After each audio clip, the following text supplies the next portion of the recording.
The Paranormal Chick here. Welcome to episode 14 of my podcast. Today, we are going to talk about werewolves and werewolf encounters. The first story is the North American legend of the very first werewolf. The history of the werewolf has roots in many different cultures, dating back to ancient times. One legend in particular refers to an early Native American tribe in the area that is now known as Wisconsin in the U.S. It was here that members of the tribe, most likely those who became the Fox tribe, may have been the first to receive the gift of the werewolf.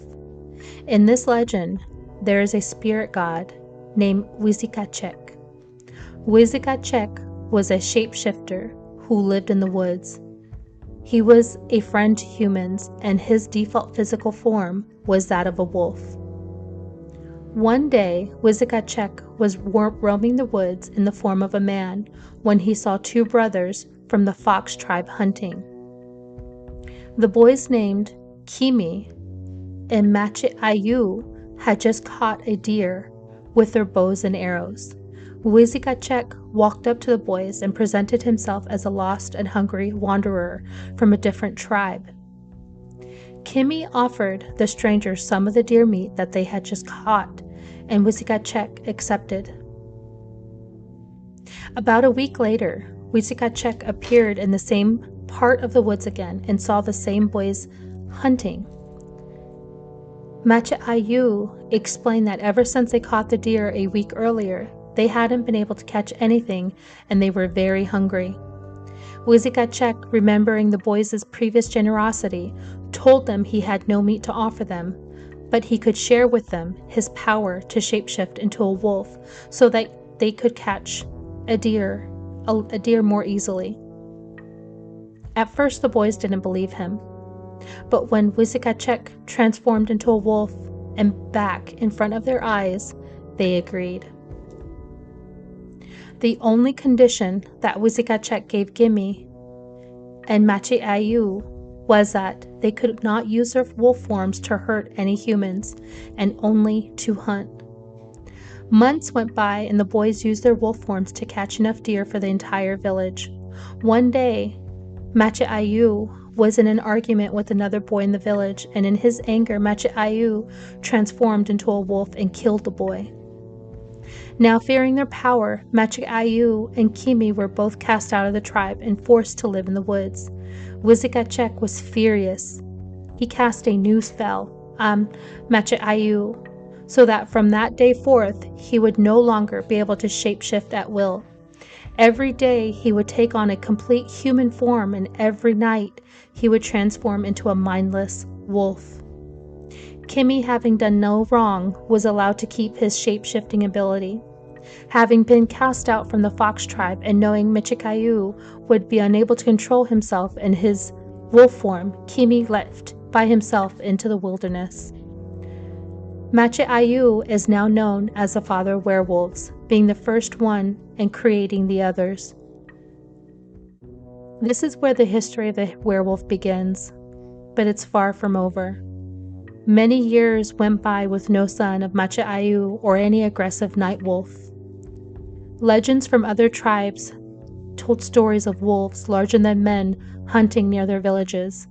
Several tribes reported flocks of animals, including horses, being brutally ravaged in the middle of the night. Stories of these creatures began spreading to more and more tribes across North America, though the wolves were rarely reported by anyone other than native tribes. These stories of the history of the werewolf were thought to be legends for many, many years, until a string of modern werewolf sightings began in 1936, and it changed everything. What I find interesting about the legend of the first werewolf is the area, and what we've been reporting and what we see now in modern times. What is with the Wisconsin area? Is there something spiritual there? Is it maybe a portal to another dimension, and what we see are true beings, what we call werewolves, but maybe something from somewhere else? thought it's very interesting. But these reportings go back to ancient times. And it's more questions than answers. The next stories are witness testimonies and encounters with dogmen. This first one takes place in Texas, 1960. Mrs. Delbert Gregg of Gregton, Texas, told of her encounter with the shape-shifting creature in 1960 issue of Fate. Mrs. Gregg did not see a man turn into a wolf, but she was actually the only one who's come the closest to seeing the actual shape-shifting of a wolf to man. Mrs. Gregg said that one night in 1958, when her husband was on a business trip, she moved her bed close to a screen, hoping to catch some cool breeze from a thunderstorm brewing on the southwestern horizon. She heard a scratching sound from the window shortly after falling asleep. In a flash of lightning, she saw a huge, shaggy, wolf-like creature clawing at the screen and staring at her with baleful, glowing, slitted eyes. She saw that it had bared its white fangs. The creature fled from the yard into a clump of bushes as she leaped from her bed to grab a flashlight.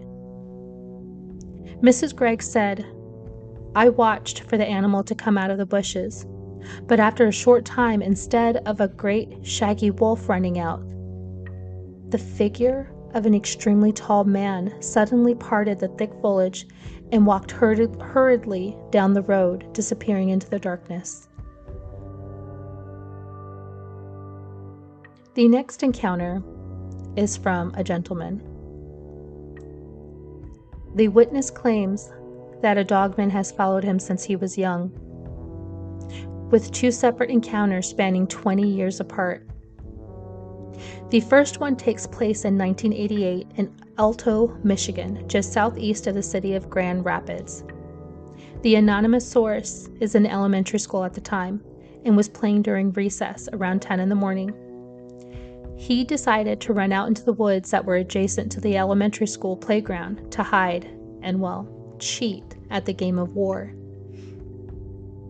He made his way to a river by some train tracks when he heard a huge splash, and he states he witnessed a dark-furred dogman bolt into the woods, switching between 2 and 4 legs to run before disappearing.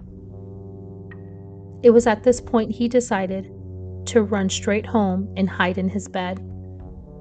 He kept silent about his sighting until adulthood. He described it as an 8-ish foot tall, 300-pound, blue-eyed, and it seemed almost like a timber wolf, but upright with longer legs. The second sighting took place in a nearby town of Lowell in the winter of 2008. The man now has a family, and they were all sleeping soundly when he heard a thud on the roof. Immediately, his canine-related childhood memories flooded back without prompting. He quietly snuck outside, and that is when the very same blue-eyed dogman poked his head out from the top of the roof, staring directly at him.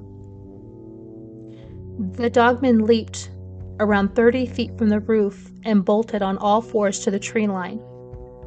Only then did he stand up and stare at the man for a full minute. The man decided he was done with being scared, and without thinking twice, he started to run at the dogman with the machete that he had brought with him. The dogman just calmly stared at him, and almost grinning, before uttering a single audible word: "Don't." The man states he stopped dead in his tracks and was overwhelmed by a supreme, weird sense of calm. He dropped his machete, backed away slowly, and the dogman turned and walked calmly into the woods, disappearing.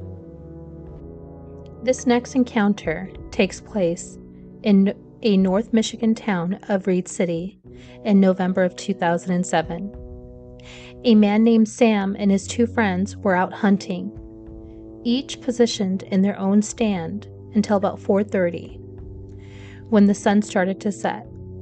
That was when the sounds of birds and insects completely stopped.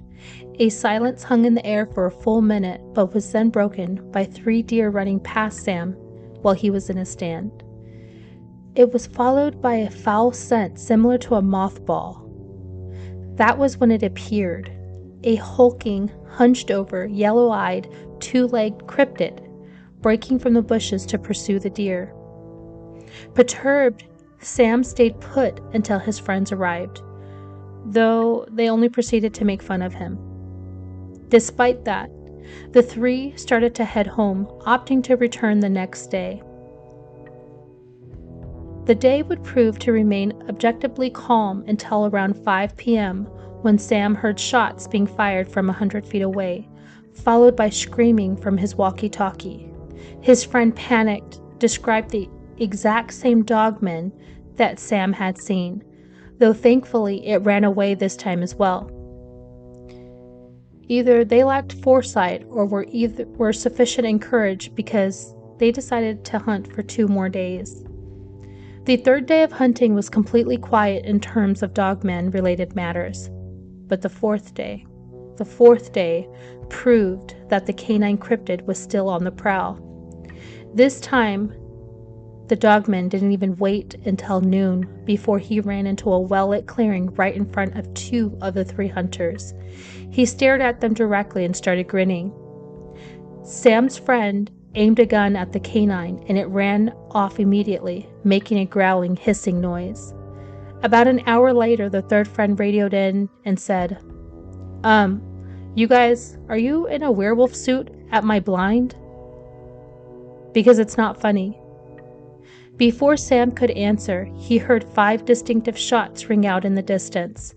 The 3rd friend was safe, but Sam reported that he had deep, distant claw marks on the butt of his rifle.